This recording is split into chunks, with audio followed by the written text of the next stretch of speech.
Bato the Ghostwriter Show, rated E for everyone.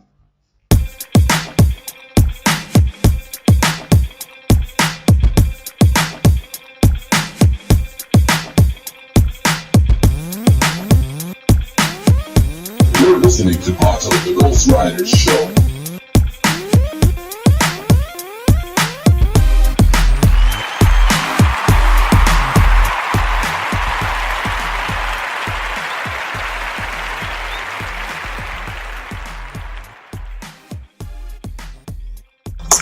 Hey everybody, thank you for tuning in. This is Pato the Ghostwriter.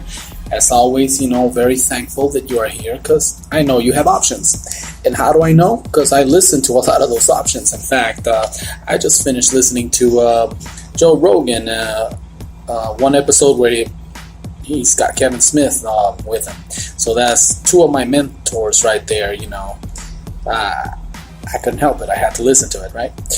Like I said, we just started doing this a few months ago, so obviously I listened to other podcasts, and those two guys are, they're the best. Yeah, what can I say? Mentors, right? I enjoy that podcast, and like I said, I want to learn to do better so that I can bring better programming to you so that you don't hear like, oh, there's Pato again, turn it off. No, actually listen to what this fool's got to say. So, today, I was doing my usual thing on Twitter, because I pretty much admitted it last episode. I'm hooked on the hashtag games. Although the original idea was to promote the show, promote this podcast, promote Cursory Overload, which if you haven't heard, you should, cursoryoverload.com. But anyway, that was the general idea, but then I got hooked on the hashtag games, and you know what else I got hooked on? Interacting with people from the East Coast, West Coast, people from all over the country. In fact, people from other countries. It's a pretty cool thing, pretty awesome feeling knowing that you're interacting with all these other people, and it's awesome. You play hashtag games, waiting to see, what the next hashtag game is going to be, what people are going to post. It's pretty cool, and then you got some people that do poetry, and it's awesome to read different things, expand your mind, expand my mind. So I like it. I'm hooked. Yes, perhaps someday I will need to be in a support group, standing in front of other people going, hi, my name is Pato, and I'm a hashtag-aholic or Twitter-aholic.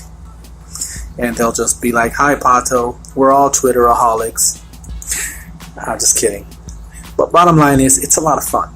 But okay, today I came across this tweet, and this guy that posted it, or I'm not going to put the hashtag, his handle out there, because I don't want nobody sending him any bad juju, although I don't think he cares, because, check this out. Tweet goes along these lines, not word for word, but here's what I'm talking about.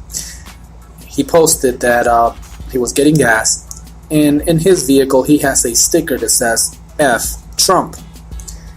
So this MAGA person, Make America Great Again person, came up to him and is like, you know why we love him? Because he pisses people like you off. Of course, he used other words like the F word for sissy, So I don't care what he breaks, as long as he pisses people like you off, that's what we love him. The tweet ended with, that's MAGA in a nutshell. Reading that made me realize that, seriously, this is where we are? We're a sector of America where some Americans follow this thing so blindly that they don't care that he's wrecking our country, wrecking our economy,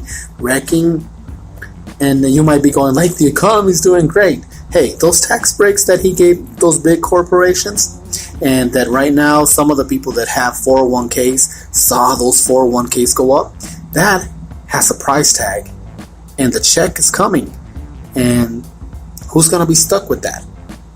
Somebody is. But it's amazing to me to know that there's a sector of America that follows him so blindly, that doesn't care if he wrecks this country that we claim to love so much, right?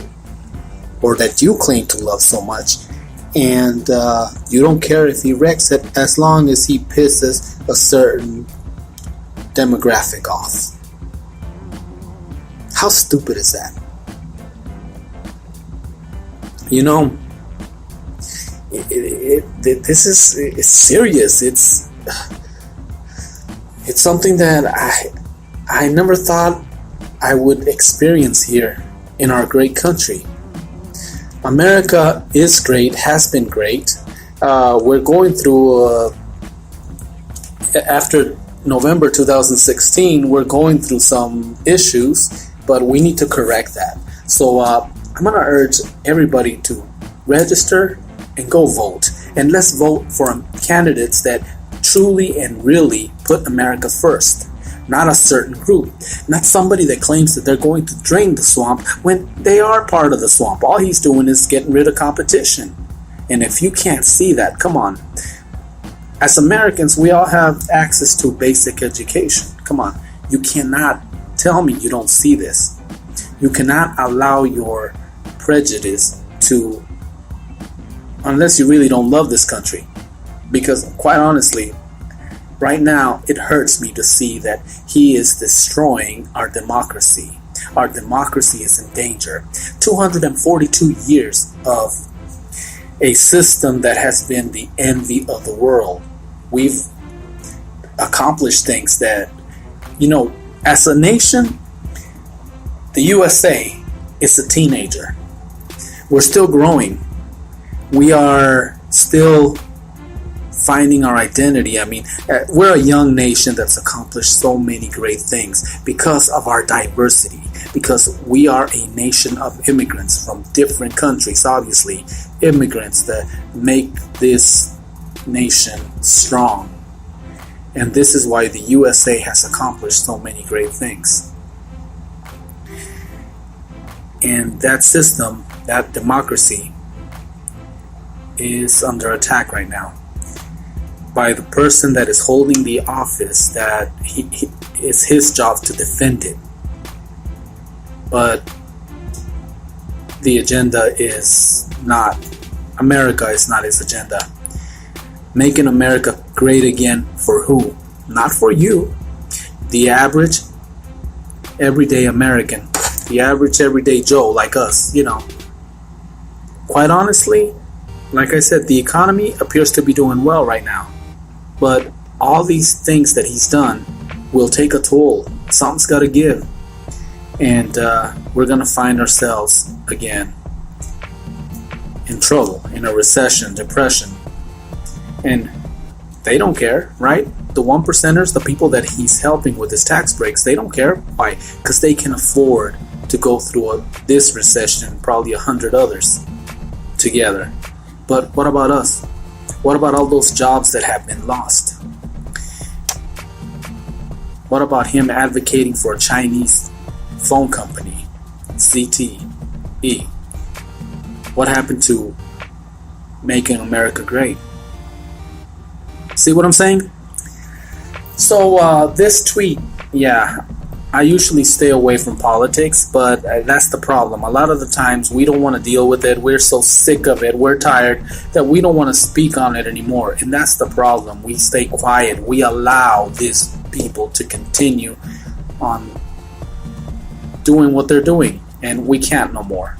Come on. We are Americans. We've always, America, we stand up for the weak person. Without being too geeky and comic book themed or whatever, but that as Americans, we're supposed to stand for truth, justice, and the American way, right?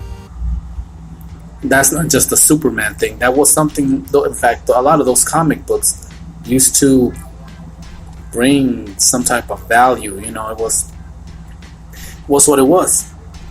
And as Americans, we need to take our country back. We need to go back to the days when we didn't have all these Fox News Christians embracing what the president's done. I mean, he's under investigation for a lot of things. He's being sued by a porn star. Everything that the Christian church should frown upon, he's done. And we got evangelicals who applaud him.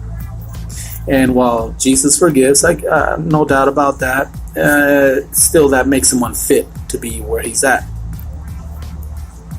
And like I said, only a Fox News Christian can follow that, because Jesus Christian, that's another thing from Twitter.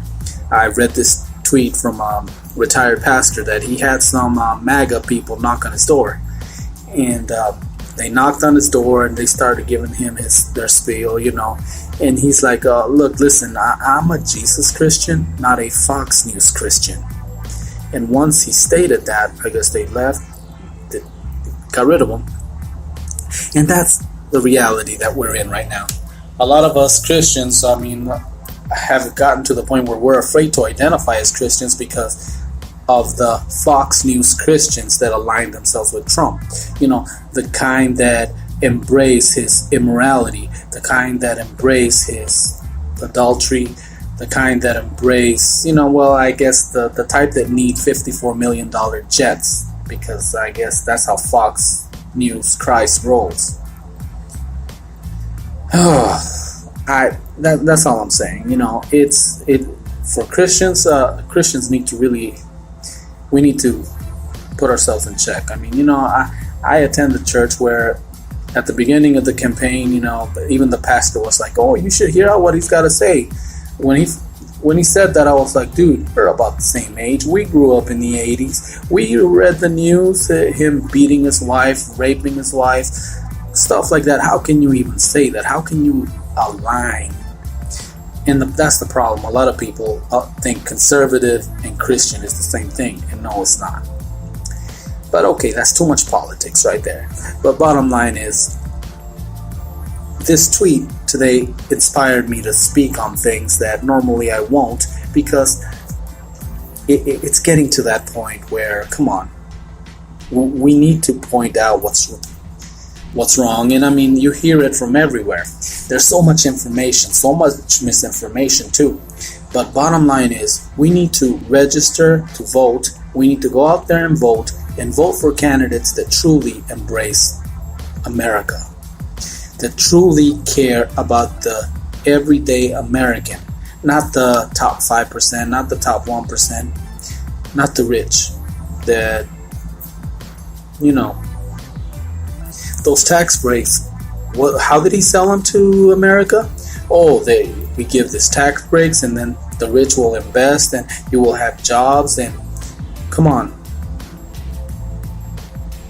Those trickle down economy doesn't really work. Reaganomics, wasn't it labeled back in the day? We've already been through something like this. Just saying. All right, so bottom line, that's what this tweet, as I was doing my Twitter thing, I was like, oh, it inspired me to speak and let you know that, hey, we want to make a change. It's up to us. We have to stand up for what is right. We have to stand up for truth, justice, and the American way. We have to register to vote. We have to go out there and vote. And vote anybody that's out, whether it be the president, Congress, Republicans, anyone that does not put America first. And I'm talking about not America first like MAGA does, but I'm talking about real Americans. Black, brown, yellow, red, all colors. I'm talking about putting our country first, our democracy, our constitution, upholding our laws, not bending them, twisting them, playing loopholes. It is what it is, right?